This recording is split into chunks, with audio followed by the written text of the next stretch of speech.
जी साहब से और खालसा कॉलेज से मेरा एक अजीब रिश्ता है। मैंने अपनी ज़िंदगी में जो पहली फिल्म में स्क्रीन प्ले लिखा था उसके डायलॉग राइटर खालसा कॉलेज के एक स्टूडेंट थे, गुलदार साहब। और मैंने अपनी ज़िंदगी में जो पहली पिक्चर में गाने लिखे हैं उसके स्क्रिप्ट राइटर खालसा कॉलेज के एक स्टूडेंट थे, सागर सरहदी।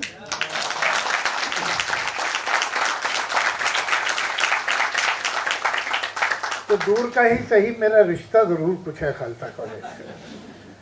सागर साहब से जब मेरी पहली बार मुलाकात हुई थी तो ना मैं राइटर था, ना मैं पोएट था, ना मैं लिरिसिस्ट था। मैं शायद 22 साल की उम्र थी मेरी और असिस्टेंट आके लगा था। 2 साल हो गए थे मुझे फिल्म इंडस्ट्री में भी। 65 में आया था, ये बात 67-68 की। एक हमारे बुज़ुर्ग हुआ करते थे सचदेव साहब के, ज्ञान सचदेव साहब। वो अटला सचदेव जो बड़ी मशहूर एक्ट्रेस थी, उनके एक्स हस्बैंड थे। हस्बैंड कब थे ये मुझे नहीं मालूम, ये मेरे आने से पहले की बात है। मैं जब आया बम्बई में तो वो एक्स हस्बैंड थे। तो वो हमारे बहुत उम्दा और बड़े मेहरबान आदमी थे।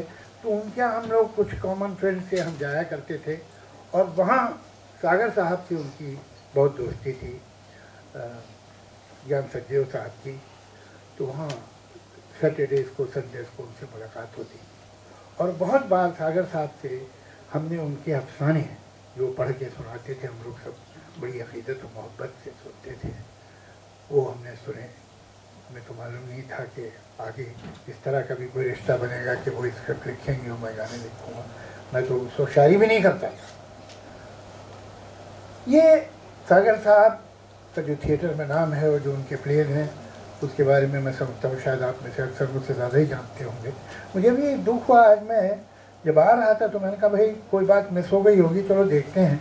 तो मैंने गूगल भी किया सागर साहब के लिए और ये विकिपीडिया, उनकी सारी फिल्मों की डिटेल्स है, लेकिन उनके प्लेज और उनके अफसानों का जिक्र नहीं है। ये दुनिया ऐसी है, वो जो चमक दमक जहाँ होती है वहाँ देखती है, लेकिन वो बहुत ज़रूरी है और उसको आप देखिए कि उसमें डाला जाए। उन्होंने प्लेज लिखे, इंतहाई कामयाब हुए। उन्होंने फिल्में लिखी, इंतहाई कामयाब हुई।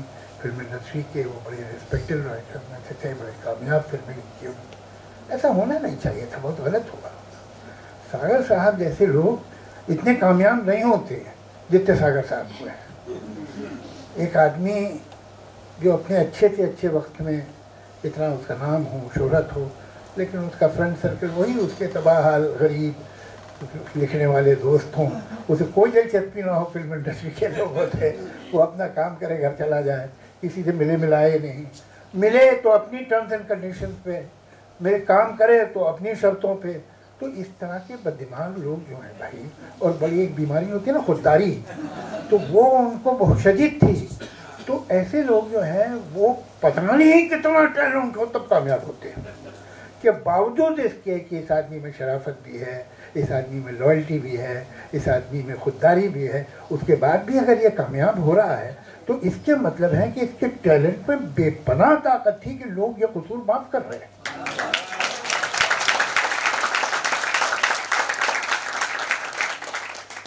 ये एक पूरी खेप थी। मैं जब आया था तो ये प्रोग्रेसिव राइटर थी, उसमें तो मुकाबलतन ये छोटे बच्चे थे, इनसे सीनियर भी मौजूद थे।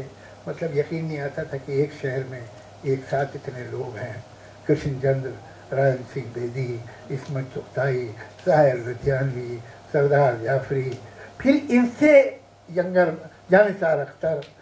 उसके बाद जो यंगर जनरेशन थी उसमें जो चमके हैं 2 लोग, एक सागर साहब और एक गुलजार साहब। ये लोग, हर एक का लिखने का अंदाज अलग रहा होगा, हर एक की अप्रोच अलग होगी, लेकिन एक चीज़ इनकी कॉमन थी और वही इन्हें मुमताज़ करती है, वही इन्हें प्रोमिनेंस देती है और वही हमारे दिलों में उनके लिए तक जगाती है, वो है इंसान दोस्ती।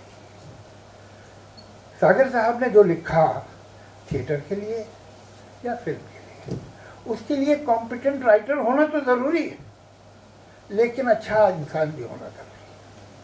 इसलिए कि जो उनके कैरेक्टर में जो सेंसिटिविटी, जो ह्यूमैनिटी, जो विकार, जो डिग्निटी, स्वाभिमान आया है, वो कहाँ से? आसमान से थोड़ी उतरता है। निकलता राइटर जब लिखता है तो लिख तो वही सकता हूँ जो उसके अंदर हो। और एक स्टेज होती है, मुझे कभी कभी लगता है कि क्रिएटिविटी जो है, एक आपका कॉन्शियस माइंड है, एक आपका सब कॉन्शियस माइंड है, जिसमें पता नहीं क्या क्या चला गया, आपको खुद ही नहीं मालूम, वो आपके कंट्रोल में नहीं है। वो कभी कभी आप पे मेहरबान हो जाता है, कुछ दे देता है और आप हैरान हो जाते हैं कि कहाँ से आ गया। जैसे मुल्कों के बीच में नो मैन्स लैंड होता है, वैसे ही कॉन्शियस माइंड और सबकॉन्शियस माइंड के बीच में भी नो मैन है। और असली शायरी और असली प्रोज, राइटिंग, क्रिएटिविटी, अच्छी धुन, अच्छे बोल, अच्छी तस्वीर, पेंटिंग, वो सब उस नो मैन्स लैंड पे बनते हैं, जहाँ कुछ तो कॉन्शियसनेस है और कुछ सबकॉन्शियस बता रहा है क्या करो। नूरी तो असल में हमारे दोस्त रमेश तलवार साहब की फिल्म थी, तो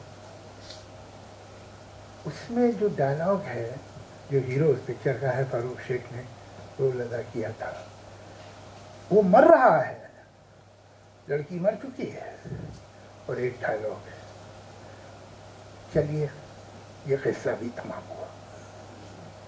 ये कैसे लिख सकता है आदमी? ये जुमला ध्यान में आएगा कैसे? ये जब बेध्यानी हो तब आएगा, ये ध्यान से नहीं आ सकता। तो सागर साहब की मैं मिसालें देता रहूँगा, लेकिन कितनी बार आप लोग तो वाकिफ़ हैं, उनके यहाँ जो एक काम चल रहा है, परफेक्ट क्राफ्ट अजीब बात है। एक तरफ इमेजिनेशन है आपका, फैंटेसी है, इमोशन है, फीलिंग्स है, उसी दिमाग में दूसरी तरफ क्राफ्ट है, जो क्राफ्ट बिल्कुल ऑब्जेक्टिव, कैलकुलेटेड, साइंटिफिक, सर्जिकल, और ये दोनों चीज़ें एक साथ चल रही हैं जो एक दूसरे से कंपैटिबल नहीं है, लेकिन ये राइटर के दिमाग में दोनों चीज़ें साथ चलती हैं। सागर सरहदी थिएटर के लिए लिखना बहुत मुश्किल काम है जनाब, फिल्म के लिए फिर भी आसान है। एक फिक्स फ्रेम है, 25 मजबूरियाँ हैं आपकी, वहाँ तो आप जो चाहिए इफेक्ट लिखा दीजिए, जहाँ चाहिए कट कर लीजिए, यहाँ यही है। अब इसमें बताओ, दुनिया की सारी कहानी सुना दो, इसमें मुश्किल काम है। कैरेक्टर्स के पास मूवमेंट की इतनी जगह है, लोकेशन नहीं है, आप जाके अपना प्ले स्विट्जरलैंड नहीं ले जा सकते, यही होगा। इम्पेकेबल क्राफ्ट सागर सरहदी की, जहाँ थिएटर का होता है, इम्पेकेबल।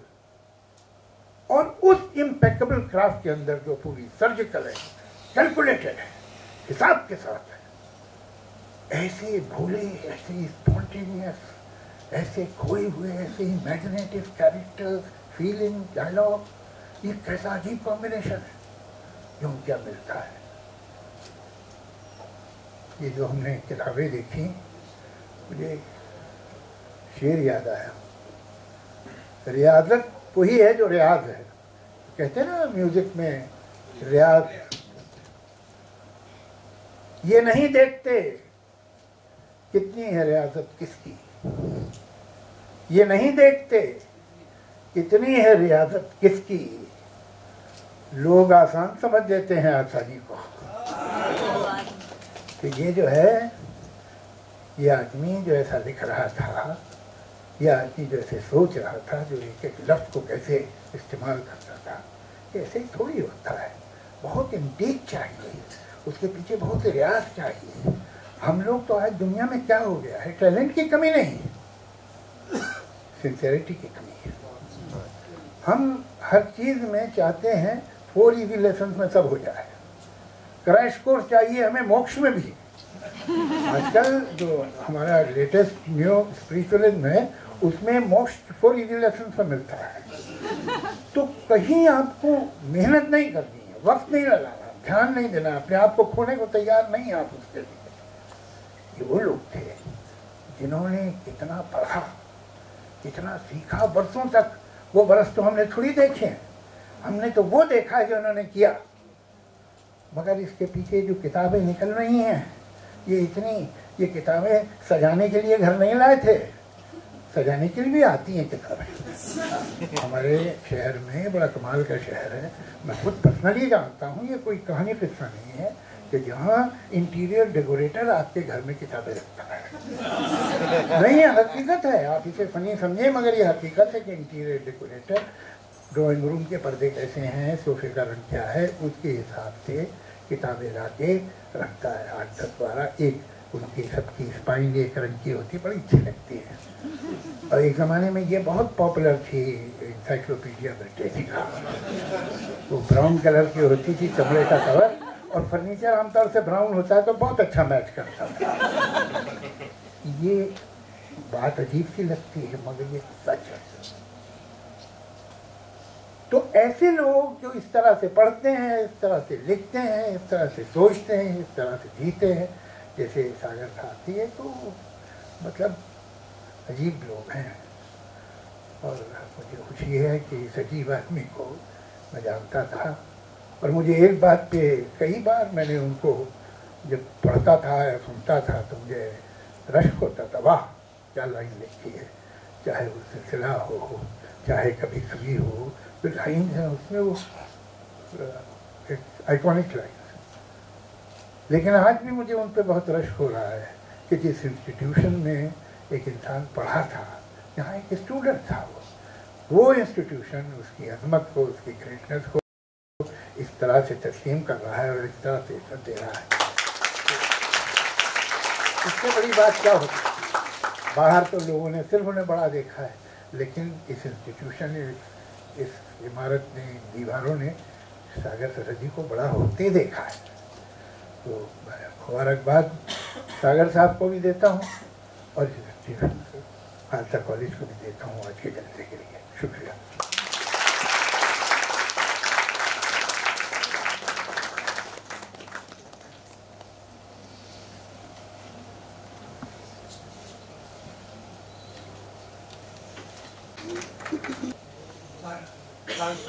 आप थोड़ा सा आपकी अपनी अरे नहीं नहीं, वो बहुत सुनना चाहते थे, उनसे कहा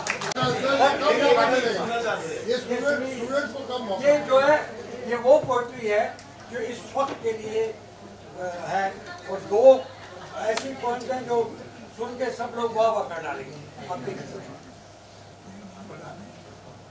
जी सर प्लीज सर इरशाद।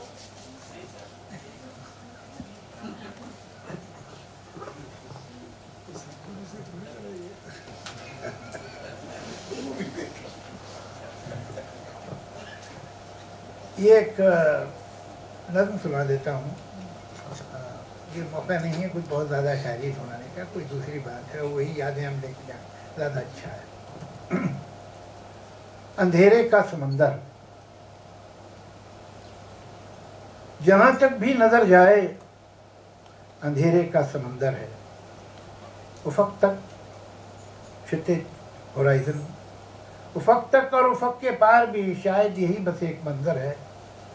अंधेरे का समंदर ही समंदर है। अंधेरे के समंदर में ये एक छोटे से नुक्ते के बराबर एक जजीरा है, रोशनी का एक जजीरा है कि जिस पे हम खड़े हैरा परेशान देखते हैं, और जिधर देखें हर एक समत और हर एक जानिब बस एक तारीक पानी है कि जिसमें ऊंची और मगरूर लहरें उठ रही हैं और इधर यूं बढ़ रही हैं जैसे कोई हाथियों की फौज है कि ये जजीरा रौंदने को है। हर एक मौज आकर साहिल पर जब अपना तन पटकती है तो साहिल का कोई कमजोर हिस्सा टूट के साहिल से कटता है, जजीरा पीछे हटता है, सिमटता है। ज़मीं कम हो रही है, ज़मीं नम हो रही है, ज़मीं पैरों तले धंसने लगी है। अंधेरे के समंदर की हवा हम लोगों पे हंसने लगी है। तो क्या खामोश यूं ही डूब जाने का इरादा है?